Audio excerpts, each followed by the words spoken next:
Les amis, bonsoir à tous. J'espère que vous allez bien. Et je suis très content de vous retrouver pour ce nouveau débrief. Débrief du dimanche, débrief des principaux résultats du football européen. On va se concentrer un petit peu sur les classements parce que je pense que c'est une journée où on n'a vu aucun changement au classement. On a vu des équipes qui se sont consolidées. Mais on va plus parler bien sûr de la Liga et de la victoire du Barça. S'impose à Saint-Mamès face à Bilbao dans un match où on connaît Bilbao, où on connaît l'atmosphère de Saint-Mamès et on a vu une nouvelle fois le match. C'est quand même une victoire qui rapproche, moi je l'ai dit depuis la victoire du Barça, enfin depuis la défaite du Real Madrid face à Mallorca, moi je pense que la Liga est jouée. Mais parce que tu arraches des points quand même. Le Barça, on va en parler, on va rentrer plus en détail. Euh, et on va en parler aussi du scandale d'arbitrage et tout, et tout, et tout, et tout. Je vais dire un petit mot. Ça, c'est quand on va parler du Barça. On va commencer avec la Première Ligue. La Première Ligue avec une équipe sur laquelle j'ai pas beaucoup parlé cette saison. Mais j'ai parlé d'elle quand ils ont fait un match exceptionnel face à Aston Villa.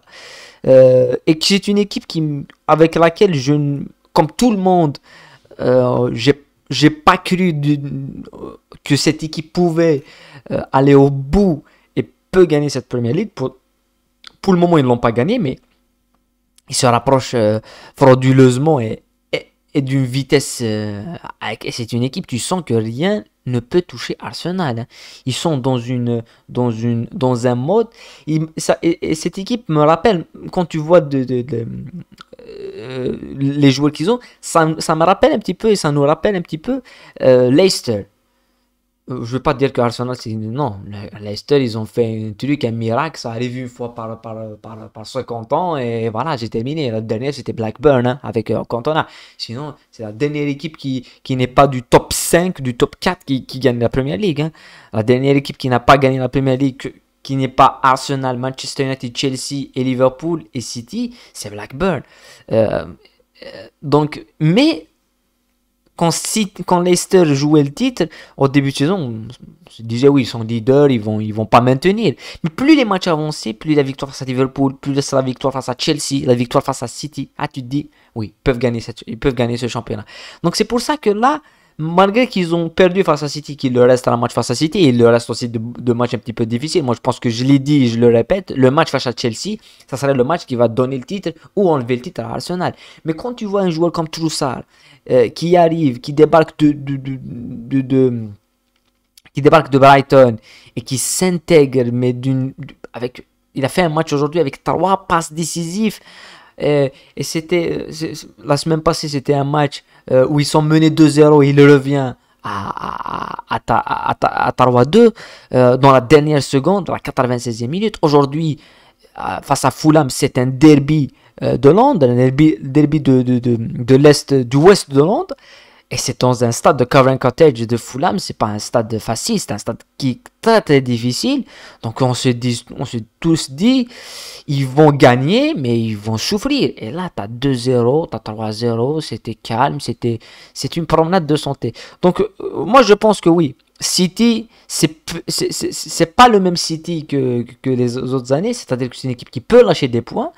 Mais malgré qu'ils ont Haaland qui marche un petit peu qui marche sur les statistiques avec son 28e but, mais il n'y a pas d'autres concurrents. C'est quand on voit le classement, on est quand même obligé de le dire avec les 4 points qu'ils ont, les 5 points que Arsenal a sur City, voilà, 16 points sur Manchester United qui a un match en retard, mais 16 points, c'est quand même assez. Moi, je pense qu'on est à la 27e journée. Il reste 10 jours, 11 journées. Il reste un match face à Chelsea, il reste un match face à City, il reste un match face à Newcastle, euh, il reste un déplacement à Liverpool. Mais je me dis que si on arrête le championnat là actuellement, oui, Arsenal, ils méritent de gagner ce titre. Et ils le méritent. Après, ce que je me dis, et là où je vois et et j'essaie un petit peu de lire un petit peu l'avenir, hein, en tous les cas, et de pronostiquer.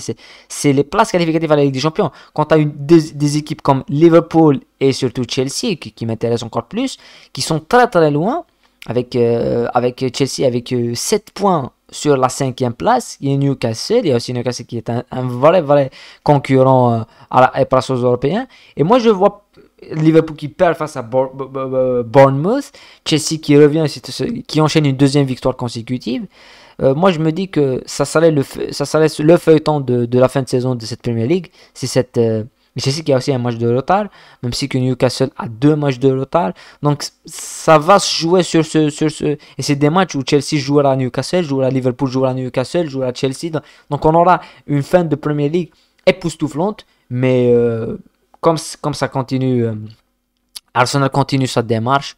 Moi je pense qu'ils seront champions. Mais après, il faut qu'il y ait un minimum qu'ils ressortent des points soit de Liverpool et de City aussi. Et de Chelsea. C'est 3 matchs.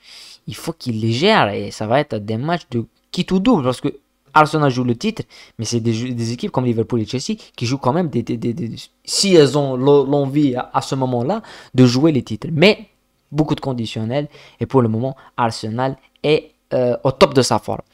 On passe à la Serie A. Je pense que c'est le seul championnat sur lequel je n'ai jamais parlé, mais cette saison, hein, parce que l'année passée, on a parlé de la Serie A, on a parlé de la Juve, on a débriefé même des matchs de la Juve.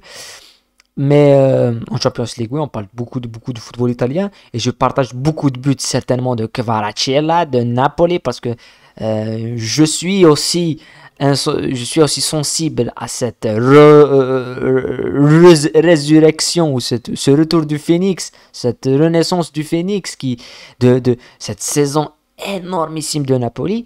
Et une nouvelle fois, je ne rate aucun match du Napoli, que ce soit à domicile ou à l'extérieur, mais beaucoup plus à domicile, parce que le 5-1 qu'ils ont mis à la Juve, et le 2-1 face à la Roma, ils ont fait un 4-0 face au Milan, et la seule défaite, c'était une défaite un petit peu surprise, mais c'était une défaite aussi dans un match électrique face à la Lazio. Et ce soir, ils ont tabassé l'Atalanta 2-0 avec des buts exceptionnels de Kvaratskhelia qui marche sur l'eau. Osimhen aussi, ça marche sur l'eau. Donc,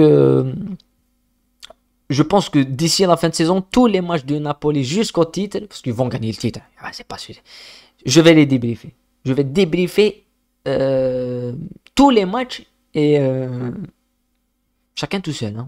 Je vais pas les mettre dans d'autres parce que je veux prendre le plaisir de vivre ça. On n'a pas vécu Maradona à Napoli. Napoli, c'est une équipe qui a quand tu vois le t-shirt, tu vois le peuple, c'est quand même le peuple Napoli, c'est le sud, c'est la société, c'est la partie de la société la plus pauvre en Italie. Ils sont moqués par le nord, par Milan, par l'Inter, par la Juve et par Roma.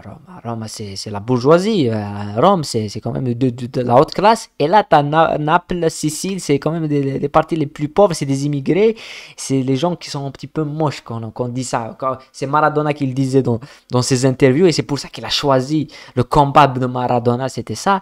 Et cet engouement que Maradona, il va taper le Napoli, il va taper la Juve 6-1. À l'époque de Maradona, on n'a pas vécu ça. Et c'est ce qui a été écrit sur la fameuse phrase qui a été écrite sur un cimetière à Naples, c'était vous savez pas ce que vous avez raté. Donc nous on a raté ça, on veut le vivre, mais malgré que ça peut pas être Maradona, c'était ça, hein. L'émotion c'était ça, Kvara et Osimhen, mais pour moi je veux le titre pour Napoli et tout, mais pour Spalletti, parce que je pense qu'il est trop sous-coté, cet entraîneur. Comment il a changé le Zénith, comment il a fait un travail époustouflant à l'Inter. Il est toujours mis de côté, mais là, c'est sa saison. C'est comme Ranieri à Leicester, c'est sa saison.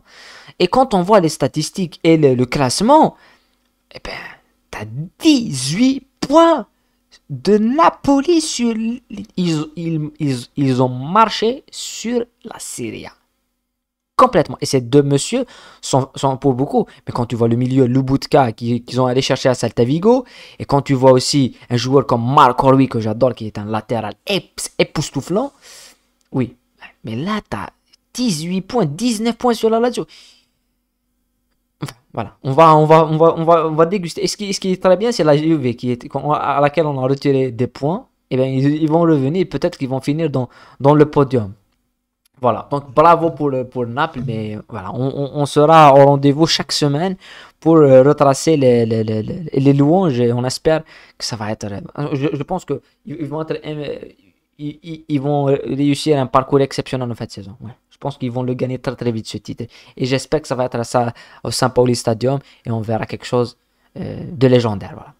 Voilà. On passe à la Liga.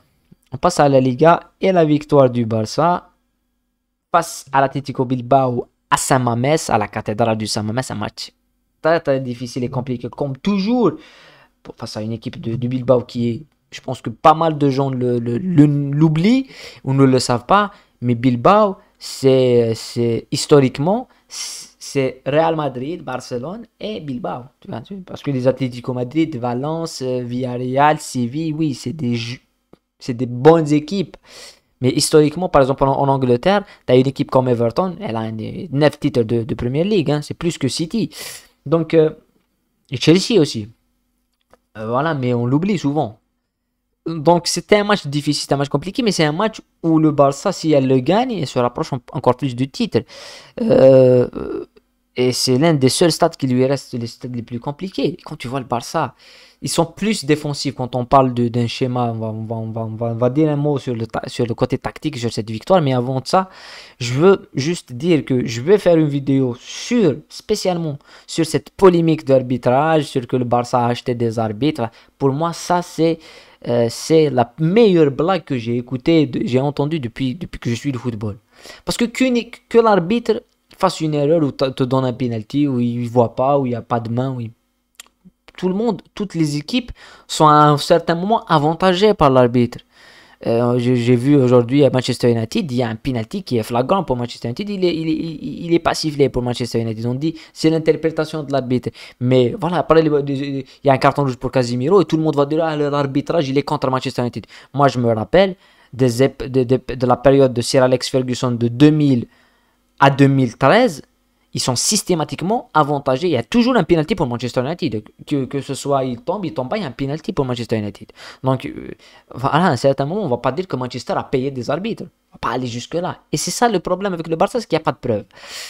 Mais après, je m'en fous des preuves. C'est pas ça qui m'intéresse. Moi, ce qui m'intéresse, c'est quand tu vois les parcours. Et c'est pour ça que quand j'ai fait le parallèle, et c'est pour ça que je vais faire la vidéo, que toute cette affaire et que l'effondrement économico-sportif de cette institution qui est le Barça, il est survenu dans un match que j'ai débriefé en plus, c'était en 2019, c'était un classico Real Madrid-Barcelone au Camp Nou 0-0 dans un climat de référendum de la Catalogne. Ça y avait un référendum et la Catalogne a voté oui 2 fois pour son indépendance. Et ça vient de ça. On avait un classico électrique où c'était un 0-0, c'était un match pourri, c'est le pire classico des 20, des 30 dernières années. On n'a rien vu. Et où on a vu des drapeaux catalans, un tifo du drapeau de la Catalogne. Et c'était une pression, un sifflet, l'hymne de la Ligue, l'hymne de la Fédération. Et c'est là que commencent les problèmes du Barça. C'est là qu'on commence cette haine de la Fédération. Parce que Tebas, vous pouvez taper sur Google, Javier Tebas, c'est un fan du Real Madrid. Il a le t-shirt du Madrid. Je l'ai toujours dit ici. C'est pas cette année. Je l'ai même dit en 2019 dans le début. Donc ça, on va pas dire ouais, il est supporter du Real Madrid, c'est un scandale. Non, en Espagne, c'est cette culture. Hein. Ils ont cette culture. Et en plus, l'Espagne, le Real Madrid, c'est le Real Madrid. Hein. C'est l'équipe du roi. Donc c'est de là que ça vient. Mais de dire que le Barça a payé des arbitres en 2017, 2018, 2019, en une période où où le Barça dominait tout avec 15-16 points d'avance, où les matchs où le Barça était désavantagé par l'arbitre. Il y avait beaucoup d'erreurs d'arbitrage contre le Barça que pour le Barça. Et quand tu vois le Real Madrid, comment ils ont gagné la Ligue des Champions, je parlais avec des fans du Real Madrid, du Bayern, qui se rappellent bien plus d'un match un quart de finale retour de Champions League avec les buts hors jeu de Cristiano, l'expulsion de Vidal. Mais ça, c'était tout le temps. La Juve, le penalty à la dernière seconde, et le carton rouge avec Buffon, c'était souvent ça. Mais c'est le Barça qui paye les arbitres. Pour moi, c'est l'hôpital qui se fout de la charité, voilà. Ça me fait rire. Voilà. Mais sinon, moi, je vais parler de ça dans une vidéo spéciale. Après, il y a des gens qui vont dire, ouais, moi, ils m'ont dit, toi, t'es pas rationnel, tu es fan du Barça. Oui, mais ça ne change rien. Ça ne change rien. Ce n'est pas logique. Ce n'est pas logique. Quand tu vois un match de foot, il y a des erreurs. Avec la VAR ou pas la VAR, il y a des erreurs. Mais dire que tu as payé un arbitre et que donc si le Barça paye des arbitres, donc le Real Madrid, c'est eux les arbitres. Ben oui, c'est l'équipe du roi. C'est Madrid, Real Madrid. Et ça ne change rien. Il y a des gens ils n'ont pas d'argument, ils vont te dire, ah, le Real Madrid c'est la meilleure équipe du monde et de l'histoire. Le Real Madrid c'est la meilleure équipe de la galaxie si tu veux. Moi, je suis d'accord. Mais on parle d'un sujet qui est sensible. Et quand tu n'as pas de preuves, il faut pas parler. Et je sais que dans peu de temps, on aura autre chose. Et ça, c'est lié à la politique. C'est lié à la politique. C'est pas du foot. C'est pas du sport, ça. C'est de la politique. Donc, on revient au sport avec cette victoire du Barça dans un stade compliqué. Mais faut. Et à part un match assez moyen, une nouvelle fois, de Ferran Torres. Mais t'as Rafinha qui, malgré tout, vole des buts. Et je pense que c'était très bien. Koundé, un match exceptionnel. L'homme du match. C'est Ter Stegen qui fait un match de sauvetage, mais des arrêts, mais d'exceptionnel. Dans le but, il y a le but qui est refusé à Bilbao, où il y a un scandale, où les supporters de Bilbao ils font le geste, voilà, c'est corruption et tout. Il y a une main qui est en direct, il y a la VAR, il y a la vidéo, mais c'est pas...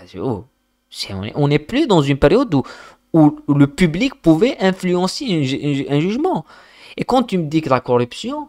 Quand je vois que l'arbitre, c'était Gil Manzano, qui est l'arbitre le plus détesté en Catalogne, parce que c'est un arbitre pro-Madrid et il a aussi sa photo avec le t-shirt du Real Madrid, et qui ne baisse pas son regard face à toute la pression, ça m'amène, c'est pas calme, hein, s'il y a de la pression derrière, et qui siffle qu'il n'y a pas but, je trouve ça que oui, ça c'est l'éthique.